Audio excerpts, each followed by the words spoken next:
আমার মনে হয় প্রতিটা ঘরে এমন কিছু কিছু মানুষ থাকে, না কিছু করবে না কাউকে কিছু করতে দিবে, কেউ করতে চাইলে তাকে বাধা দিবে।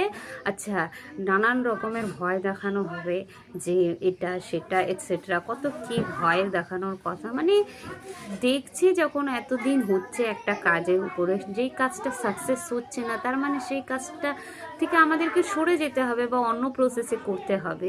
ঠিক আছে, মানে এমন কিছু না যে আমরা সবাই হনু, কিন্তু নিজের ভুলটা তো ধরতেই হবে না, যে আমার থেকে কিছু না কিছু ভুল হচ্ছে। ভুল ধরলে ক্ষতিটা কী আছে আমি বুঝি না। আগের থেকে ভয় দেখিয়ে দেখিয়ে এমনভাবে মারার চেষ্টা বলার বাইরে।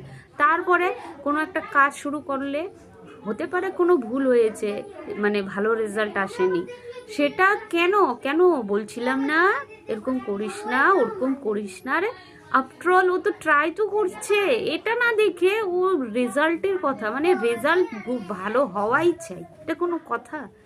কম কমসে কম ও ট্রাই তো করছে, এটা বিচার করা দরকার যে ও নতুন কিছু ট্রাই করার চেষ্টা করছে।